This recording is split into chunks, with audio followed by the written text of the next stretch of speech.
자유한국당은 조국 청문회를 할 것인지 말 것인지 분명하게 대답하길 바랍니다. 또한 8월 30일까지가 인사청문회 사실상의 법적 시한이라는 점을 명심하기 바랍니다. 자유한국당은 할 일은 안 하면서, 해야 할 청문회는 안 하면서 가짜 뉴스 생산 공장으로 전락해서는 안 됩니다. 아니면 말기식의 의혹을 부풀리고 또 과장해서 조국 법무부 장관 후보자의 가족에 대한 인권 살해에 가까운 비방을 반복하고 있습니다. 심지어 가족 신상 털기도 모자라서 선친 묘비까지 터는 일이 있었다고 합니다. 아무리 그래도 이래서는 안 됩니다. 이것은 폐륜에 가까운 행동입니다. 이제껏 보지 못했던 광기에 참담한 심정을 금할 길이 없습니다. 이와 관련해서 일부 언론이 일방적인 비방을 팩트체크 또 크로스체크도 하지 않은 채 잘못된 내용을 확대 재생산하는 데 일조하고 있는 점도 매우 안타깝고 유감스러운 일입니다. 다른 것은 몰라도 언론도 이런 식의 잘못된 또 광기 어린 가짜뉴스의 유포, 이것은 좀 자정해 주셨으면 좋겠습니다. 인사청문회에서 제대로 검증하고 국민들의 판단을 기다려야 합니다. 아직 인사청문회는 시작하지도 않았습니다. 인사청문회에서 후보자의 사법개혁 의지와 정책 비전 그리고 실현 가능성을 진단하고 국민들의 판단을 기다려야 마땅하다고 생각합니다. 하지만 자유한국당은 후보자의 자질과 업무 능력에 대한 검증은 완전히 도외시하고 오로지 가짜뉴스, 공안몰이, 가족 털기, 정쟁 반복에만 혈안이 되어 있는 것 같습니다. 자유한국당이 이토록 조국 후보를 필사적으로 막아서는 의도는 매우 명백합니다. 첫째, 법무부 장관 후보 인사청문회를 통해 사법개혁을 저지하고 문재인 정부의 모든 개혁 정책을 좌초시키겠다는 의도가 분명합니다. 둘째, 한일 경제전 와중에 쏟아졌던 국민들의 비판을 지워버리고 문재인 정부를 흔들려는 정략적 의도가 다분합니다. 자유한국당은 스스로 이번 청문회가 단순한 조국 후보자 한 명의 청문회가 아니라 후보자를 품고 가는 정권의 청문회라 이렇게 규정하면서 그 의도를 더욱 명확히 했습니다. 다시 한번 말씀드리지만 인사청문회 법적 시한인 8월 30일 전까지 조국 후보자의 청문회는 반드시 개최되어야 합니다. 의혹이 아니라 진실을 가리는 청문회가 반드시 8월 30일 전까지 열릴 수 있기를 촉구합니다. 자유한국당은 더 이상의 의혹 부풀리기를 중단하고 하루속히 청문회 일정을 확정해 주길 바랍니다. 의혹이 있다면 마땅히 청문회장에서 후보자에게 해명을 요구하고 진실을 검증하면 될 일입니다. 더 이상 장외 청문회도 또 24일 장외 투쟁도 결국엔 우리 국민들이 납득하지 못할 것이라는 점을 자유한국당은 명심하기 바랍니다. 어제 베이징에서 열린 한일 외교장관 회담은 입장차만 확인하고 끝났습니다. 이번 회담이 한일 관계 개선에 변곡점이 되길 기대했지만 일본은 기존의 주장만을 되풀이하면서 무성의한 모습을 보였습니다. 다만 외교 당국 간의 대화가 복원되고 또 대화의 필요성에 공감한 만큼 양국이 더 이상의 확전 없이 대화로 협상을 통해 이 문제를 풀어갈 수 있기를 희망합니다.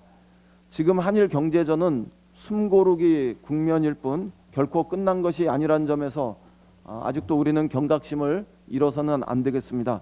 일본이 최근 포토레지스트에 대한 수출을 추가 허용했지만 화이트리스트 배제 조치에 전혀 변화가 없어서 불확실성은 여전하기 때문입니다. 일본이 언제든지 추가적인 수출 규제에 나설 수 있다는 점에서 우리 정부는 한시도 긴장을 늦추지 않고 냉철하게 기민하게 대응할 수 있기를 바랍니다. 민주당은 예산과 입법, 정책으로 한일 경제전을 충실하게 뒷받침하겠습니다. 민주당은 소재, 부품, 장비 산업 경쟁력 강화를 통해서 기술 독립의 원년으로 삼기 위한 모든 자원을 총동원하고 있습니다. 한일 경제전 예산 입법 지원단은 소재, 부품, 장비, 인력 발전 특위를 뒷받침하면서 기업의 고충을 해결할 예산과 제도 지원 대책을 마련해 가고 있습니다. 우선 소재 부품 전문 기업 등의 육성에 관한 특별조치법을 비롯해서 한일 경제전을 위한 예산과 입법을 9월 정기국회에서 반드시 처리하겠습니다. 대한민국이 기술 강국으로 거듭나고 부품, 소재 산업이 한 단계 더 도약할 소중한 기회입니다. 야당도 국민과 함께 힘을 모아주시길, 또 한일 경제전에서 초당적으로 협력해 주시길 거듭 부탁드립니다. 정개특위와 관련해서 한 말씀 드리겠습니다. 아시다시피 정개특위 활동 시한이 이제 9일밖에 남지 않았습니다. 자유한국당은 정치개혁에 동참할 뜻이 없음을 노골적으로 드러내고 있습니다. 정개특위를 연장한 것은 자유한국당과 선거제 개편을 논의하기 위해서였습니다. 그러나 자유한국당은 선거제 개편 논의를 가로막고 또 방해하는 데 급급한 것으로 보입니다. 어떤 논의도 의결도 안 된다는 것은 결국 정치개혁을 거부하겠다는 뜻입니다. 헌법에 명시된 비례대표 제도의 취지, 이런 것들을 폐지하고 의석을 30석을 줄여서 270명 전원을 소선거구제로 선출하자는 주장은 분명한 어깃장이고 개혁 거부와 같은 일입니다. 자유한국당의 이러한 행태를 방치한다면 비례성과 또 대표성을 확대하는 정치개혁을 하겠다고 우리 국민들께 드린 약속을 지킬 수 없게 됩니다. 자유한국당이 중대 결정을 강요한다면 저는 제게 주어진 책임을 결코 회피하지 않겠습니다. 민주당은 국민과 약속한 정치개혁의 길을 책임 있게, 뚝심 있게 뚜벅뚜벅 걸어 나갈 것임을 분명히 말씀드립니다. 이상입니다. 이용마 기자가 어제 별세했습니다. 삼가 고인의 명복을 빕니다. 이용마 기자는 불의한 권력의 방송 장악 시도에 맞서 언론의 자유와 독립, 민주주의와 사회 정의를 위해 앞장서 투쟁했습니다. 우리 사회의 폐부를 가감없이 들춰내는데도 주저하지 않았습니다. 세상은 바꿀 수 있다. 언론은 사회적 약자를 대변해야 한다고 외쳤던 고인의 의롭고 정의로운 삶을 다시 한번 되새겨 봅니다. 유가족께 깊은 위로의 말씀을 전하며 참된 언론인 이용마 기자의 평안한 안식을 진심으로 기원합니다. 조국 후보자에 대한 인사청문회가 합리적인 인사검증의 수준을 넘어 비이성적 마녀 사냥의 양상으로 흐르고 있습니다. 후보자 본인에 대한 자질과 정책 능력 검증은 사라지고 시대착오적 색깔 공세와 가족에 대한 무차별한 인신 공격과 프라이버시 침해는 물론 명확한 근거 없이 각종 의혹만 부풀리고 있습니다.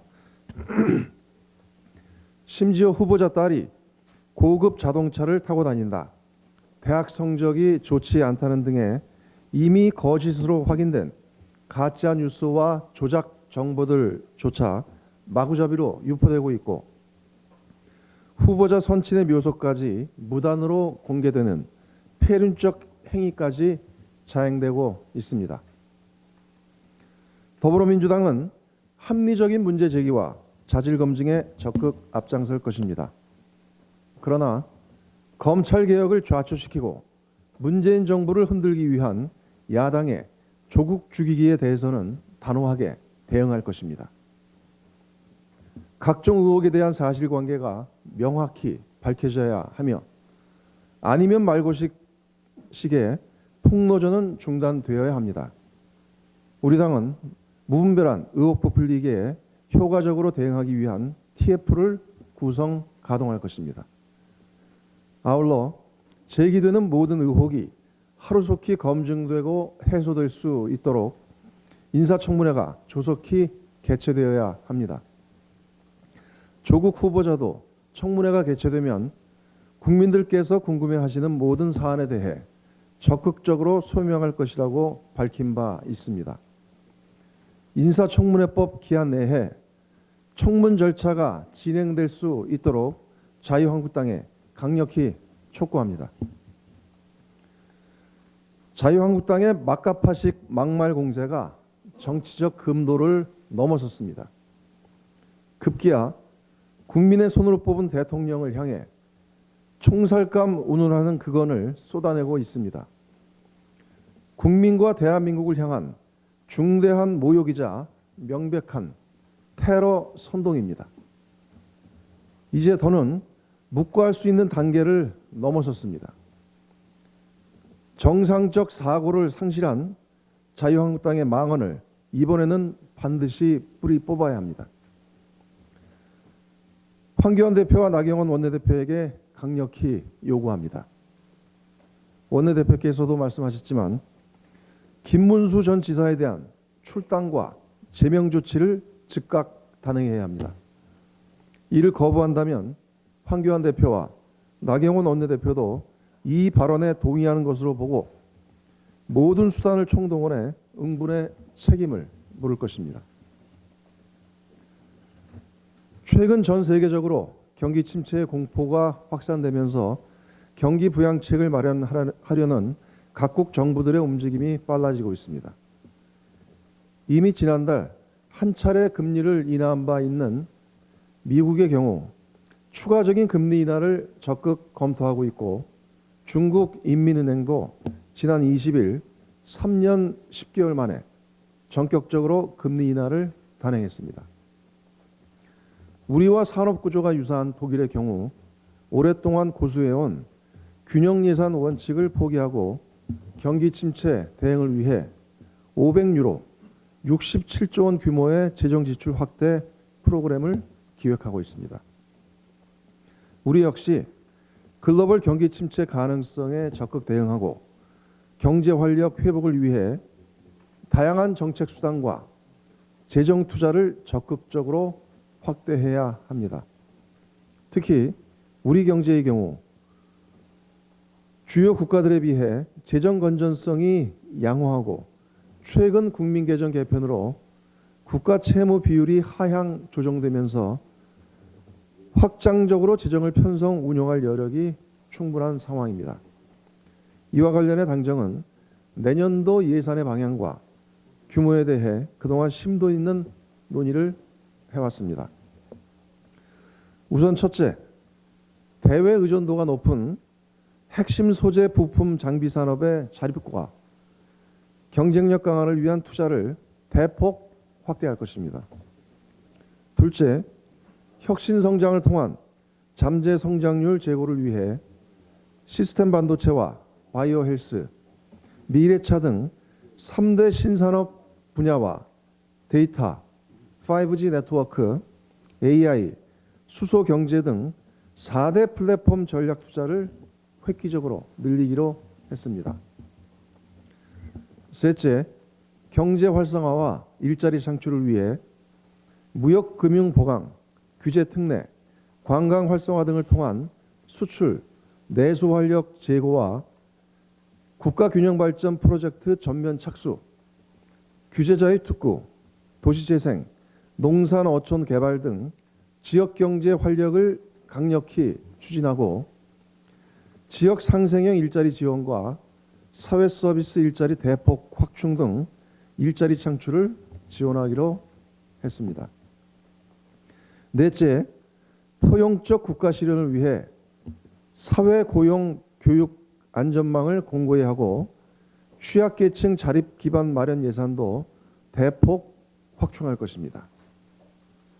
다섯째, 미세먼지 저감과 붉은 수돗물 문제 등의 근원적 해결과 노후 SOC 투자 등 국민안전 분야 예산도 획기적으로 반영할 계획입니다. 당정은 우리 경제의 역동성 제고와 포용국가의 본격 추진을 위한 2020년 예산안을 금명간 당정 협의를 통해 확정, 편성하도록 하겠습니다.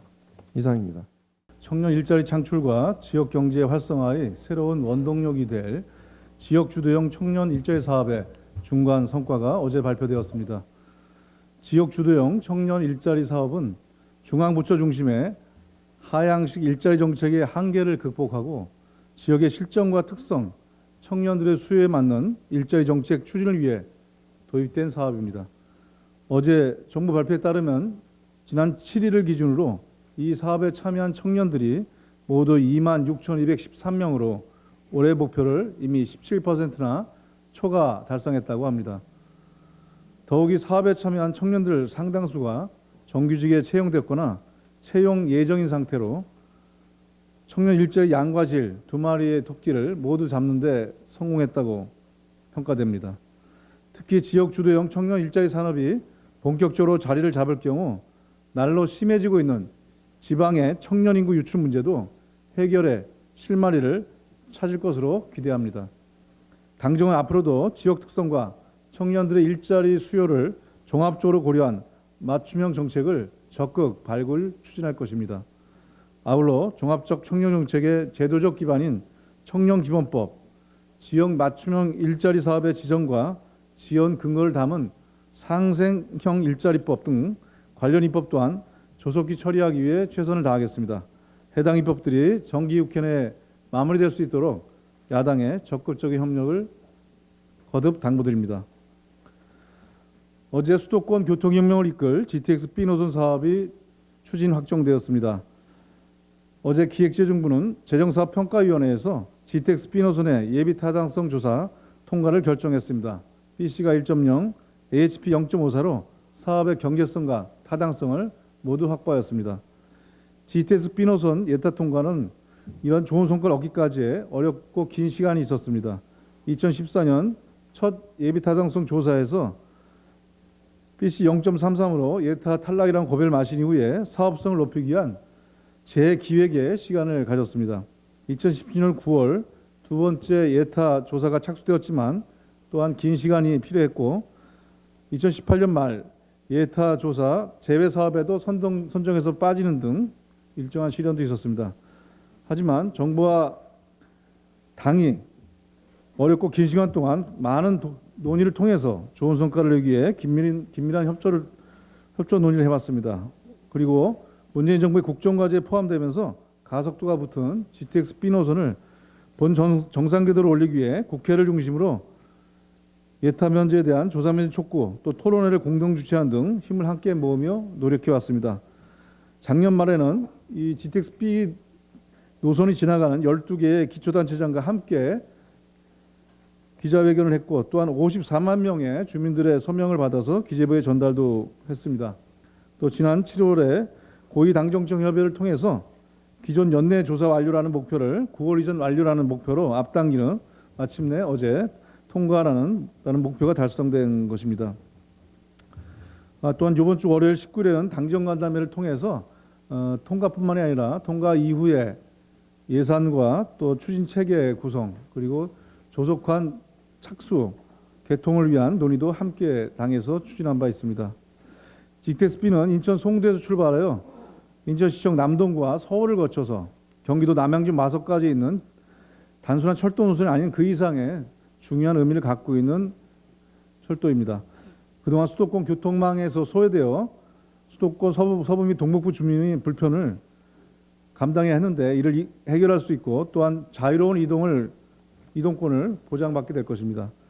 수도권 전 지역의 인적 물적 흐름을 원활하게 해서 지역별 불균형을 해소하고 수도권 전역의 상생 발전을 이루게 될 것입니다. 그동안 GTX A, C 노선에 진행이 되고 있었는데 B까지 통과가 되면서 ABC 노선에 함께 사업 시너지 효과를 내서 수도권의 동서남북 광역교통망을 완성하게 될 것입니다. 말 그대로 수도권의 교통혁명이 실현되는 것이라고 볼 수 있습니다.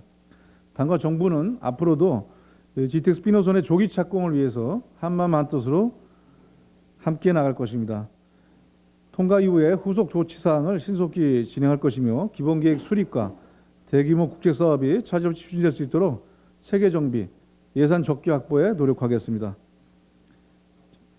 지텍 스피노선의 통과까지 많은 도움을 주신 이해찬 당대표님, 그리고 여기 계신 이인영 원내대표님과 조정식 정책의장님께 다시 한번 감사 말씀드리고, 수도권 교통혁명을 위해서 저희 어제 저희 당의 노선과 관련된 10명의 의원들이 함께 기자회견을 했는데 최선을 다하도록 하겠습니다. 일부 시중은행이 판매한 파생금융 상품이 원금 전액 손실 등의 고객 피해를 야기하면서 큰 사회 문제가 되고 있습니다. 독일, 영국 등 해외 금리를 기초 자산으로 한 파생금융 상품을 일반 투자자들에게 판매한 것인데 8월 7일 기준 판매 잔액이 8,224억 원, 이 중 5,974억 원이 손실 구간에 놓여 있습니다. 이들 은행들이 상품 판매를 기획했을 때부터 실제 판매에 이르기까지 내부적으로 어떤 절차를 거쳤고 그 전체 과정에 문제가 없었는지 여부는 금융감독당국이 철저한 검사를 통해 명백히 밝혀내야 할 사항입니다. 하지만 오늘은 무엇보다도 금융감독당국의 안이한 태도와 관리 감독 권한을 갖고 있는 정부의 소극적 대응을 지적하지 않을 수 없습니다. 작년 10월 국정감사에서 저는 일부 은행이 높은 수수료 수입 때문에 은퇴 후 안정적인 수입원을 원하는 고령자들을 상대로 초고위험 파생 결합증권을 중위험 중수익 투자 상품이라고 속여서 판매하는 문제를 철저히 감독하라고 지시한 바 있습니다.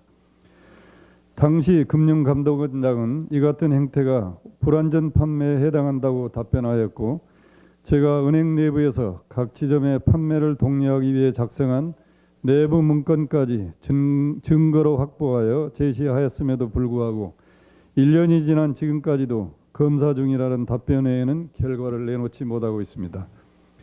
이번 사건은 판매 수단만 신탁에서 사모펀드로 바뀌었을 뿐 고위험의 파생 결합증권 단 하나만을 판매 수단에 담아 투자자를 상대로 판매했다는 점에서 작년에 지적했던 사안과 판박이 사건입니다. 금융감독당국의 책임이 결코 가볍지 않습니다.